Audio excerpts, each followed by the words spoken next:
Assalamualaikum warahmatullahi wabarakatuh. Baik, anak-anak kelas 8, hari ini Ibu akan membahas mengenai cinta tanah air. Karena kebetulan hari kemarin kita baru saja merayakan Hari Kemerdekaan Republik Indonesia yang ke-76. Disimak ya. Cinta tanah air adalah mencintai bangsa sendiri, yakni munculnya perasaan mencintai oleh warga negara untuk negaranya dengan sedia mengabdi, berkorban, memelihara persatuan dan kesatuan, melindungi tanah airnya dari segala ancaman, gangguan, dan tantangan yang dihadapi oleh negaranya.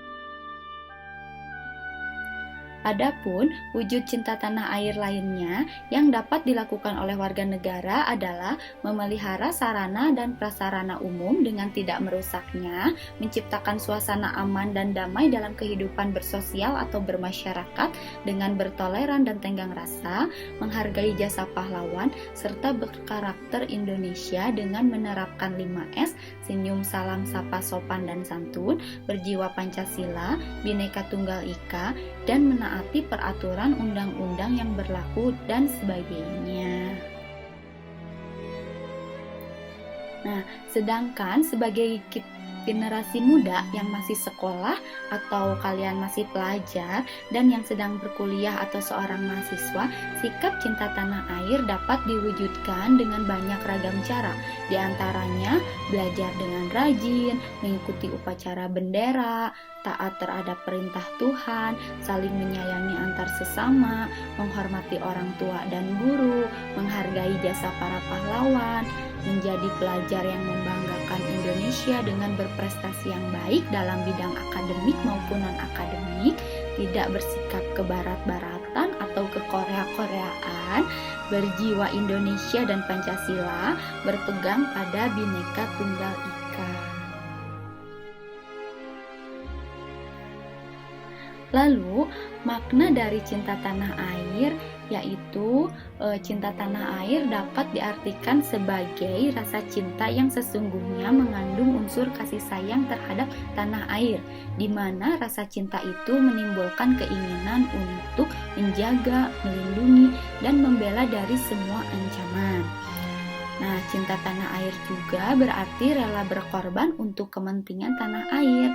Rasa tersebut lahir dari dalam hati nurani seorang warga negara untuk mengabdi, memelihara, membela, melindungi tanah airnya dari segala mara bahaya.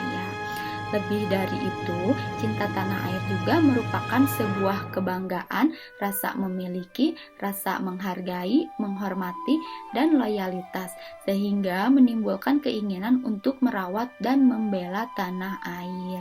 Nah, dari semua definisi tersebut, semuanya merujuk pada ungkapan bahwa kecintaan itu menimbulkan rasa memiliki dan ingin melindungi apa yang kita miliki. Selanjutnya yaitu contoh sikap cinta tanah air. Yang pertama yaitu bangga sebagai bangsa Indonesia. Salah satu contoh sikap cinta tanah air adalah bahwa kita sebagai warga negara harus merasa bangga terhadap tanah air Indonesia. Rasa bangga itu tentu saja tidak akan muncul tanpa adanya rasa memiliki. Dan siapa lagi yang akan merasa memiliki tanah air jika bukan rakyatnya sendiri? Sebagai wujud dari rasa bangga itu, kita harus menampilkan identitas kita sebagai rakyat Indonesia yang cinta pada tanah air. Tidak perlu merasa malu atau menyembunyikan asal kita di mata dunia. Lalu yang kedua yaitu menjaga nama baik tanah air Indonesia. Nah, dengan rasa cinta tanah air kepada bangsa Indonesia, kita akan secara otomatis menjaga nama baik Indonesia, baik di dalam negeri maupun di luar negeri.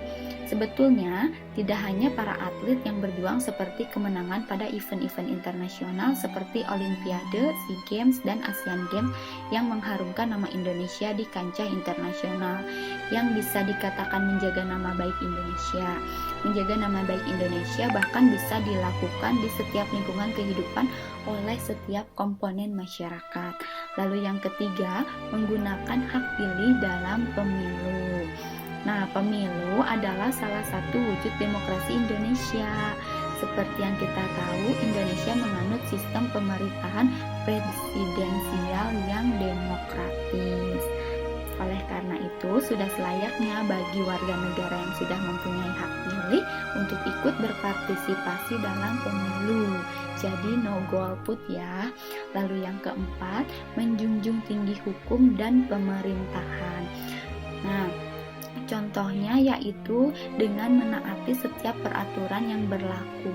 Kalau misalnya kita belum mempunyai SIM, artinya kita jangan boleh dulu mengendarai sepeda motor. Contoh yang kelima yaitu aktif berpartisipasi dalam pembangunan nasional. Nah, contohnya yaitu kita sebagai pelajar bisa terus tekun belajar menggapai cita-cita yang kelak bermanfaat bagi orang banyak. Lalu contoh yang keenam yaitu menuntut ilmu dengan sungguh-sungguh. Nah, lalu kita sebagai pelajar kita harus belajar dengan sungguh-sungguh. Jadi sekolah itu bukan main-main. Nah, itu contoh sikap tanah air. Lalu yang ketujuh, melestarikan kebudayaan Indonesia. Nah, kita sebagai warga negara harus melestarikan budaya Indonesia. Kita jangan sampai terbawakan menjadi budaya ke barat-baratan atau ke Korea-Koreaan yang sekarang sedang booming. Lalu yang kedelapan, menjaga kelestarian lingkungan. Nah, salah satu contoh menjaga kelestarian lingkungan yaitu dengan tidak membuang sampah sembarangan yang akan merugikan masyarakat lain. Jadi dengan membuang sampah sembarangan itu akan mengakibatkan banjir yang akan merugikan kita semua. Lalu yang kesembilan yaitu menciptakan kerukunan antar umat beragama. Lalu yang kesepuluh, hidup rukun dan gotong royong.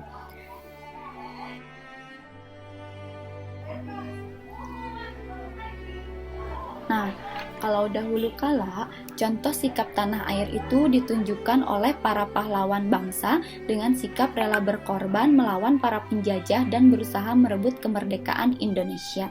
Tujuan utama dari perwujudan rasa cinta tanah air tersebut adalah mencapai kemerdekaan Indonesia. Pada 17 Agustus 1945, proklamasi kemerdekaan Indonesia menyatakan Indonesia telah merdeka. Lalu, apakah para pahlawan berhenti berjuang? Tentu saja tidak. Di masa setelah itu, Indonesia masih banyak mendapat ancaman dari pihak luar. Saat itulah rakyat Indonesia masih tetap berjuang mempertahankan kemerdekaan. Lalu bagaimana pada saat ini? Saat Indonesia sudah tidak dijajah di bawah kolonialisme bangsa lain, apakah perjuangan sebagai wujud rasa cinta tanah air itu masih dilakukan? Nah, walaupun saat ini kita hidup di masa setelah Indonesia merdeka, kita masih tetap harus berjuang seperti yang dilakukan para pahlawan. Akan tetapi, dengan cara yang berbeda, bukan lagi mengangkat senjata dan pergi ke medan perang. Saat ini, dengan semangat yang sama, yaitu kecintaan pada tanah air, kita bisa melakukan banyak hal untuk menjaga dan melindungi bangsa kita dari berbagai ancaman. Karena pada saat ini, justru lebih banyak hal yang harus kita perhatikan, jaga, dan lindungi. Oleh karena itu, contoh-contoh yang barusan Ibu sebutkan bisa kita lakukan dalam kegiatan sehari-hari. Seperti kata Insinyur Soekarno, perjuanganku lebih mudah karena mengusir penjajah. Tapi, perjuanganmu akan lebih sulit karena melawan bangsamu sendiri. Baik, terima kasih. Mungkin cukup sekian yang dapat Ibu sampaikan. Terima kasih atas perhatiannya. Wassalamualaikum warahmatullahi wabarakatuh.